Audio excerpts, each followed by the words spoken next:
Instruksi keras dan tegas diberikan oleh Presiden Prabowo Subianto untuk memberantas judi online. Tidak ada backing-backingan.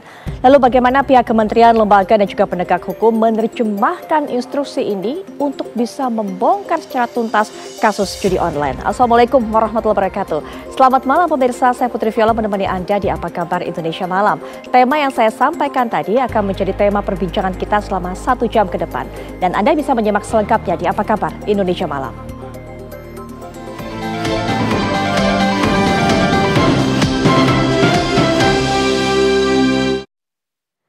Pemirsa, kita awali jumpa kita untuk melihat agenda Presiden Republik Indonesia Prabowo Subianto dan jajaran Menteri Kabinet Merah Putih menghadiri rapat koordinasi nasional penyelenggaraan pemerintahan daerah di Sentul International Convention Center pada hari ini. Nah, Presiden menyampaikan arahan kepada seluruh jajaran Forum Koordinasi Pimpinan Daerah atau Forkopimda untuk program-program 5 tahun ke depan.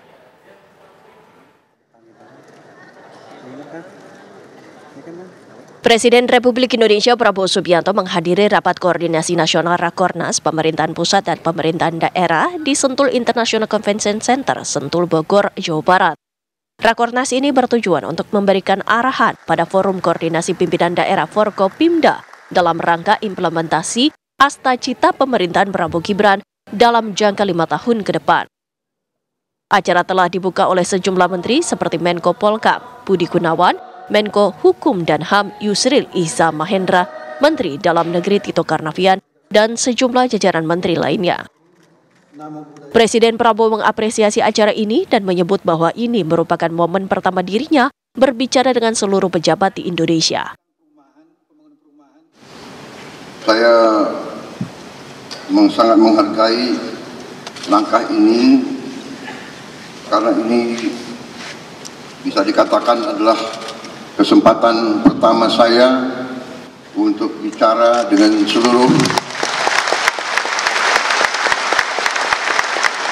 seluruh pengambil keputusan di Republik kita. Saya kira ini adalah suatu momen yang sangat bermanfaat, sangat strategik.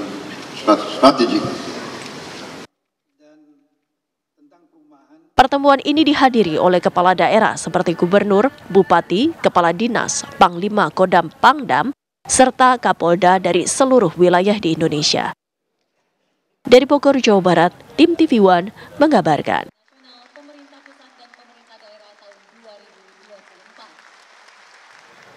Pemirsa, mobil yang ditumpangi calon gubernur Sumatera Utara nomor urut 1 Bobi Nasution dilempar batu oleh sekelompok orang tak dikenal. Nah, insiden itu terjadi pasca debat kedua pemilihan gubernur Sumatera Utara. Anda bisa lihat pemirsa, ini adalah suasana keributan yang terjadi di luar lokasi debat kedua Pilgub Sumatera Utara di depan Hotel Santika Medan.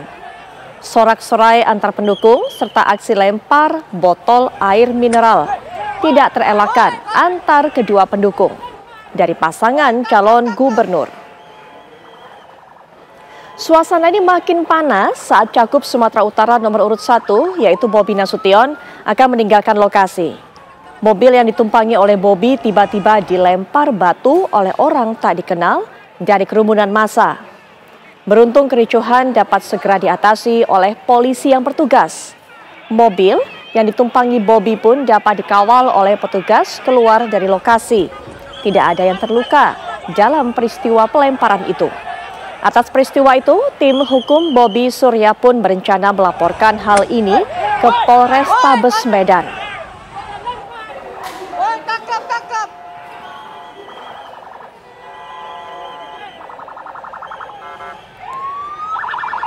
Baik, pemirsa, kita akan beralih ke kabar mengenai Gunung Lewotobi laki-laki di Kabupaten Flores Timur, Nusa Tenggara Timur yang kembali mengalami erupsi pada Kamis pagi. Nah, saat erupsi Gunung Lewotobi laki-laki melontarkan material abu vulkanik dengan ketinggian hingga 8.000 meter ke arah barat daya. Korban jiwa akibat erupsi Gunung Lewotobi laki-laki berjumlah 9 orang dan 1 korban menderita kritis. Sementara 5 korban luka-luka saat ini tengah dirawat di RSUD Hendrikus Fernandes Larantuka.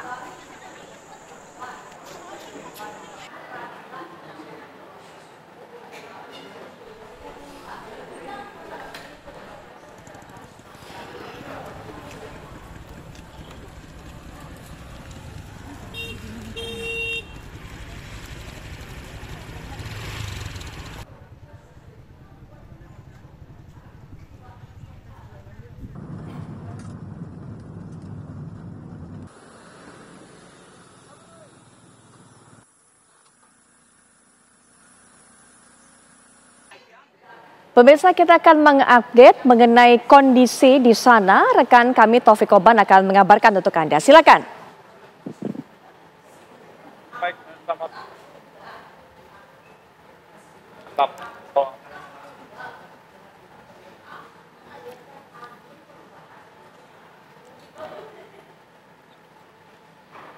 Baik, Taufik, mohon maaf. Mohon maaf Taufik, sepertinya masih di mute. Kami masih belum bisa mendengar suara Taufik Koban dari awal tadi. Mungkin bisa dinyalakan terlebih dahulu. Silakan diulangi kembali laporannya. Ya, Putri Viola. Ya, kami sudah bisa mendengar. Silakan Taufik Koban.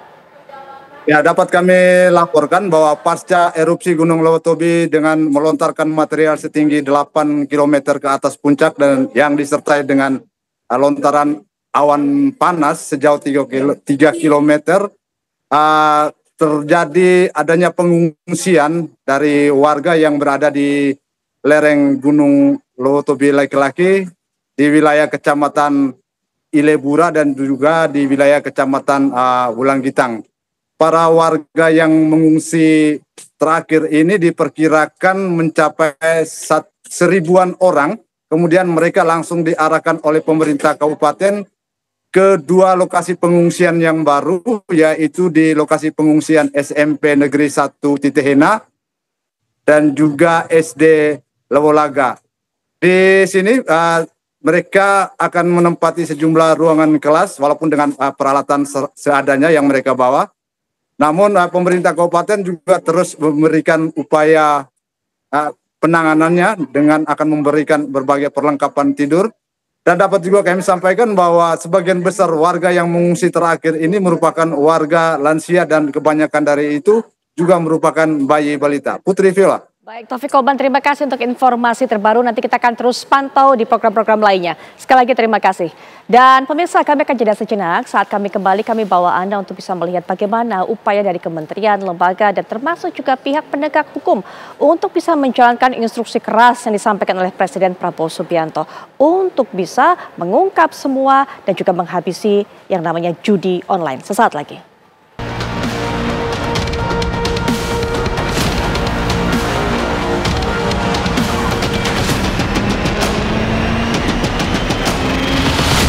Kita semua harus memerangi judi online. Pesan beliau kali ini adalah bekerja sama dengan baik.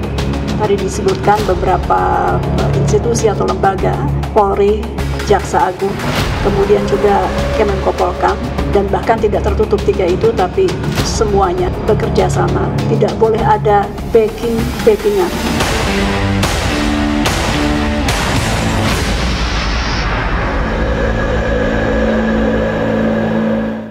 Ada 11 orang karyawan dari Kemenkom Diki yang terlibat dalam judi online. Ini menjadi tamparan keras tentunya bahwa adanya akses-akses di dalam yang menghambat dari terkuaknya, kemudian juga pemberantasan dari judi online. Nah, bagaimana kemudian pihak kementerian, lembaga, penegak hukum juga untuk bisa menerjemahkan instruksi keras, tegas yang disampaikan oleh Presiden Prabowo Subianto. Apa langkah berikutnya? Untuk itu kita akan mengetahui bagaimana pandangan-pandangan dari para narasumber. Sudah hadir di samping saya, beliau merupakan Ketua Lembaga Riset Keamanan Cyber dan Komunikasi Indonesia dari CISREC, yaitu Mas Pratama Persada. Assalamualaikum warahmatullahi wabarakatuh. Malam Mas Pratama. Kemudian juga akan memberikan pandangannya termasuk juga apa temuan-temuan terbaru dan juga profiling sebenarnya. Selama ini para pemain pelaku judi online ataupun juga yang terlibat ini seperti apa? Nah, ini akan dijelaskan juga oleh Bapak M. Natsir Kongas selaku Ketua Tim Humas dari PPATK. Assalamualaikum warahmatullahi wabarakatuh. Selamat malam Pak Natsir.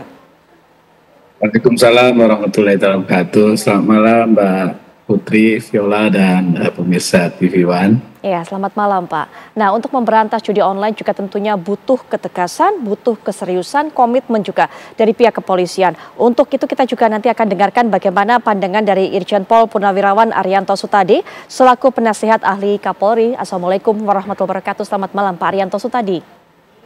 Waalaikumsalam, selamat malam Mbak Ben. Baik. Selamat malam para pemirsa. Iya, kita akan mendengarkan terlebih dahulu dari Pak Nasir Konga, karena kemarin kabarnya ketika PPATK juga sempat ini datang dan juga melaksanakan rapat dengan pendapat dengan pihak Komisi DPR. Ini ada hal-hal baru Pak, fakta-fakta baru yang disampaikan oleh pihak PPATK. Silakan Pak, mungkin juga disampaikan kepada masyarakat. Ya, terima kasih Mbak Putri. Jadi memang seperti yang disampaikan oleh Bapak Kepala PPATK ya, Bapak Ivan Yustiavandana, banyak pemain itu yang bermain judi itu 70% dari penghasilnya. Nah ini kita sesuaikan dengan dari apa yang kita dapatkan, bahwa kalau kita lihat klasifikasi pemain perjudian online itu yang melakukan deposit di bawah 100.000 atau bermain judi online di bawah 100.000 rupiah, itu 80%-nya itu adalah kelas menengah bawah ya. Nah, mereka rata-rata masyarakat kita yang berpenghasilan rendah seperti ibu rumah tangga, ada pelajar, mahasiswa, buruh, petani, pegawai swasta, dan lain-lain. Jadi kalau kita lihat total deposit masyarakat di tahun lalu saja ya, itu lebih dari 34 triliun, Mbak Putri. Dan kalau kita lihat mereka itu berjudi online itu lewat apa gitu ya, itu kalau kita lihat dari lewat perbankan itu lebih dari 41 triliun ya. Itu dilihat dari triwulan pertama sampai yang ketiga tahun 2024 ini. Menggunakan e-wallet itu lebih dari 2 triliun. Lalu kemudian bagaimana dari sisi jenis kelamin? Ini ibu-ibu rumah tangga juga banyak ya, perempuan ya, itu ada 583.000 pemain, dan prianya memang jauh lebih besar, 3,2 juta. Yang menarik dari itu juga Mbak Putri, anak-anak di bawah usia 11 tahun itu juga luar biasa jumlahnya, ada 1.160 ya yang terlibat dengan judi online. Yang terbesar tuh ada di usia 20 sampai 30 tahun, dengan jumlah pemainnya 2 juta lebih. Lalu ada yang 31 sampai 40 tahun itu 1 juta lebih. Bahkan yang sudah berumur 70 tahun juga banyak tuh. 13.290 pemain judi online-nya. Nah, dari situ juga kita sisir lagi ya, profesi-profesi para pemain judi online itu apa saja sih sebenarnya ya? Dari mana saja mereka ya? Karyawan swasta itu kita lihat ada 1,9 juta lebih ya, ada pengusaha juga 644.000, pedagang, pelajar, mahasiswa, ibu rumah tangga itu ada 102.526 ya, 102.526 yang terlibat dari judi online. Juga ada yang dari TNI Polri juga nih Pak Haryanto Sutadi. Data itu kita lihat di sini ada 97.000 ya, pegawai negeri 54.000, pegawai BUMN. Jadi hampir semua lini nih Mbak Putri terlibat dari judi online. Semua lapisan masyarakat ya Pak, bahkan rentang umurnya juga tadi. Masyarakat ada. Ya, rentang umurnya juga dari yang masih kecil sampai yang cukup tua. Iya. Juga itu ya, yang tadi di bawah 100.000 itu bermain judi online itu ada 80% dari total seluruh pemain judi online yang kita lihat. Dari daerah tuh di Jawa Barat tuh paling banyak itu. Dan yang paling kecil kita lihat ada di Kalimantan Utara ya, mungkin karena jaringan internet di daerah ini kurang begitu optimal, mungkin seperti itu ya. Baik. Pak Nasir, ini kan gitu, Mbak Putri. Betul, Pak Nasir ini kan sudah ketahuan tadi nilai-nilainya sampai triliunan, ini kemudian ditransfer oleh mereka para pemain judi online ke rekening di perbankan begitu. Nah, dari data-data ini Pak, bagaimana kemudian untuk bisa membuat para perbankan juga mungkin ada tindak lanjutnya, entah itu blokir ataupun upaya-upaya lainnya Pak? Ya, kalau untuk blokir ya kita sudah banyak ya yang dihentikan sementara terkait judi online. Teman-teman di OJK juga sudah melakukan kerjasama, melakukan fungsinya dengan optimal. Termasuk juga pihak pelapor ya, seperti perbankan,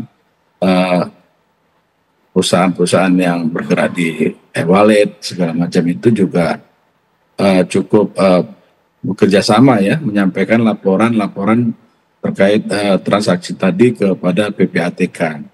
Jadi hasil analisis, dari laporan transaksi keuangan yang disampaikan kepada PPATK analisis, lalu kita serahkan kepada teman-teman penyidik. Seperti itu Mbak Putri Viola. Baik, nah Pak Arianto, datanya sudah ada dan kita juga tahu bahwa siapa kemudian para pemainnya ini sudah semua lapisan masyarakat ikut bermain. Bahkan nilai uang yang dikeluarkan juga mulai dari kecil sampai besar, usianya juga seperti itu. Bahkan juga tadi dikatakan oleh Pak Nasir dari data yang ada, oknum TNI, Polri juga ikut bermain di sana. Nah, bagaimana kemudian dari data-data itu bisa dimanfaatkan, diolah menjadi panduan juga untuk bisa memberi ketegasan kepada pihak kepolisian untuk bisa menegakkan aturan memerangi ini semua? Pak Arianto. Ya memang ini ya, ini risiko daripada polisi itu ya. Selalu kalau ada kejahatan yang meningkat dan merajalela itu pasti kemudian pandangannya kepada polisi gitu. Dan itu memang sudah konsekuensi karena sesuai dengan tugas pokok polisi adalah menjaga Kamtipmas. Nah khusus untuk judi ini ya, anatomi dari tadi sudah disampaikan oleh Pak Nasir itu mengenai profiling ya, itu siapa pelakunya dan sebagainya yang terlibat berapa gitu. Tapi saya ingin menyampaikan sini anatomi kasus kejahatan perjudian ini. Perjudian online ini adalah sangat berbeda dengan perjudian konvensional ya. Kalau perjudian konvensional itu jumlahnya bisa dihitung lah dengan itu ya, karena mudah karena apa, berkembangnya dan terjadinya itu sangat gampang sekali dicek dan kemudian gampang sekali ditindak apabila ketangkep tangan gitu. Nah sedangkan judi online ini adalah terjadinya sangat masif ya, jumlahnya sangat besar sekali dan kemudian biasanya publik ataupun siapapun pengamat itu mengatakan bahwa judi itu bisa diberantas apabila penindakannya tegas kan gitu kan, selalu begitu. Padahal untuk judi online ini ya Bu, untuk menindak secara tegas itu memang bisa, tetapi kalau untuk menyidik sampai memidanakan itu sangat sulit gitu. Nah sementara jadi begini, banyak sekali Bu kesulitannya. Satu ya, mengenai bukti yang untuk membuktikan bahwa dia terlibat judi itu. Kemudian siapa yang terlibat dan sebagainya kan banyak sekali itu Bu. Bukti material kadang-kadang sulit itu. Kalau cuma jejak digital itu kemudian disampaikan, itu prosesnya juga tidak cepat gitu. Nah sekarang begini ya, perkembangan judi setiap hari kita bisa lihat lah. Kalau dari judi online itu kan pakai apa? Pakai digital itu kan sangat berkembang pesat ya. Sementara kalau menindak judi itu ya, itu saya hitung-hitung saya nggak ngerti persis jumlahnya, tapi mungkin 1% aja nggak nyampe. Karena apa? Kalau untuk menindak judi itu ya, kalau polisi bertindak itu berarti adalah menyidik, kemudian menyampaikan penuntutan sampai kemudian menghakimi kan gitu. Bisa dihitung dengan jari itu yang ditindak oleh polisi itu. Sementara judi ini sebetulnya bisa banyak berkembang justru karena pencegahannya yang gagal. Nah, untuk memberantas judi itu harus imbang antara membina masyarakat supaya sadar tidak ikut judi ya, yang kemudian membina para yang lain-lain itu supaya ikut membantu mencegah lah anaknya jangan sampai berjudi, yang kemudian mencegah jangan sampai perjudian itu terjadi. Nah sekarang kemarin saya dengar dari Menkominfo itu ya, sekarang aja masih debatable itu apa yang dimasukkan dengan perjudian menurut para dari Kominfo sendiri itu, apakah ini termasuk judi atau tidak? Permainan itu katanya nggak judi, tapi ada dalamnya isi unsur judi gitu kan. Nah, saya pengalaman selama ini ya dulu waktu zamannya Rotamin, Mickey Mouse segala itu kita debat-debat. Ini aja judi ada, ini enggak ada. Enggak, yang penting kalau ada untung-untungan ya itu namanya judi. Nah kayak gitu itu kan yang membuktikannya untuk di pengadilan sendiri kan sulit ya. Baik. Nah sekarang sudah dibantu dengan undang-undang ITE itu. Sebenarnya gampang kalau ITE itu kan asalkan itu digital komunikasi yang memuat perjudian bisa langsung disita gitu. Udah jelas hukumnya begitu. Tapi untuk menangkap orangnya itu tidak mudah gitu loh. Kita tahan dulu, Jadi, Pak Iya, Pak Rianto, kita tahan dulu sampai di situ. Apa kemudian yang masih tidak mudah juga, masih sulit juga untuk menangkap orangnya? Kalau tadi Pak Rianto katakan sulit pembuktian, sulit penindakan, harusnya ada di pencegahan faktor utamanya. Nah, ini mungkin nanti bisa berikan informasi, saran juga untuk pencegahan. Apalagi ketika kita mengandalkan Kemenko Digi, begitu, Mas. Nah, sekarang juga kita tahu banyak sekali mungkin oknum-oknum di dalam yang terlibat. Nanti kita akan bahas lebih lanjut, tapi setelah jeda berikut ini. Catatan yang disampaikan oleh Pak Arianto tadi sebelum jeda tadi bahwa tidak mudah untuk bisa mengungkap, menindak ini semua. Bahkan juga kesulitan ini dialami dari proses pembuktian, kemudian juga proses penindakan, bahkan juga proses penangkapan juga tidak semudah itu. Tapi catatan dari Mas Pratama seperti apa? Iya, kalau menurut saya apa yang disampaikan oleh Pak Arianto tadi. Karena Pak Arianto mengatakan harusnya kuncinya di pencegahan, begitu. Gini, saya pikir ini kebiasaan ya gitu. Ketika terjadi failed masalah gitu, kemudian yang disalahkan adalah pihak lain gitu. Tadi Pak Arianto bilang bahwa kegagalan di pencegahan gitu. Ya mungkin perlu dipikirkan lagi gitu. Kemarin Bu Menteri Komdigi gitu sudah memerintahkan dengan sangat keras gitu bahwa memang ini harus diberantas begitu. Nah, memang selama ini yang dilakukan itu belum maksimal gitu. Tetapi sudah melakukan hal yang memang bisa mereka lakukan gitu, Kementerian Komdigi. Kemudian PPATK sudah melakukan analisis by name by address gitu. Mereka bisa tahu aliran uang ini sampai kemana. Bahkan perusahaan yang dipakai penampungan itu punya siapa, yang punya itu namanya siapa gitu. Dan itu sudah diserahkan ke aparat penegak hukum oleh PPATK. Tapi ternyata juga belum ada penegakan hukum begitu. Kemudian kalau kita berbicara masalah judi online ini, nggak susah. Tadi yang dibilang Pak Arianto saya nggak setuju. Bahwa ini sistemnya beda. Sama aja ini sistemnya. Terlalu mudah, sangat mudah sekali kita mematikan judi online ini. Gitu. Walaupun bukan judi fisik? Secara teknologi, walaupun bukan fisik ya. Secara teknologi sangat mudah sekali. Kenapa? Karena kita bisa tahu sebenarnya ketika sistem judi online ini menggunakan teknologi server gitu ya. Yang dimatikan saat ini adalah bukan server permainan judi online-nya. Yang dimatikan itu adalah landing page yang ada di luar sana gitu. Yang sebenarnya kalau itu dimatikan akan dibuat lagi gitu. Kemudian akan digunakan orang lagi untuk main judi, untuk masuk ke dalam servernya. Mas Pratama, apa kesulitan mematikan server utamanya tadi itu? Inilah yang menurut saya karena memang saya nggak tahu ya, apakah karena ketidaktahuan ataukah memang sengaja tidak dimatikan gitu. Karena kalau kita pakai logika berpikir, contohnya gampang gini lah. Ini ada pertandingan bola di stadion GBK nih gitu. Kemudian disiarkan secara live, ya kan. Nah, untuk mematikan pertandingan bola ini, yang dilakukan itu adalah matikan TV-TV di rumah masyarakat gitu supaya mereka nggak nonton bola. Karena mereka nggak bayar gitu, karena mungkin ini berbayar, kemudian TV-nya itu dimatikan. Apakah ketika TV-nya dimatikan bolanya berhenti? Tidak. Enggak. Masih gitu. Ada pertandingan bolanya. Yang dimatikan itu adalah pertandingan bolanya. Matikan listriknya di GBK, stop permainannya, sehingga orang punya TV banyak, dia nggak akan bisa nonton bola. Nah, itu yang sebenarnya bisa dilakukan. Yang kedua, masalah uang. Ini kan kalau kita ngomong judi online, pasti ada hubungannya dengan uang. Tadi Pak Arianto bilang bahwa Komdigi nggak bisa membedakan antara judi dan game. Enggak. Yang membedakan itu sudah sangat jelas sekali. Selama orang deposit, kemudian pakai duit, kemudian kemenangannya di withdraw pakai duit, udah pasti itu judi online gitu. Jadi sudah ketahuan ini mana game-game yang memang game biasa sama game yang dipakai untuk judi online gitu. Dan ketika uang itu yang beredar, kemudian ditransfer karena deposit ke bank, bank itu juga sebenarnya tahu bahwa rekening tersebut digunakan untuk judi online. Kenapa? Karena patternnya jelas. Ada transfernya kecil-kecil, kemudian jumlahnya banyak, 24 jam nggak berhenti-berhenti gitu. Nah, sudah tahu kayak gitu, harusnya kan di stop, dihentikan. Kalau perlu disita nih rekening gitu. Tapi ternyata tidak. Ternyata enggak, masih jalan. Dan sampai saat ini juga orang masih bisa main judi online gitu. Saya tahan dulu sampai di situ Mas Pratama. Nanti kita lanjutkan di segmen berikutnya. Pak Arianto silakan diberikan pandangan, nanti juga mungkin Pak Nasir Kongah. Nanti kita akan bahas lagi setelah jeda berikut ini.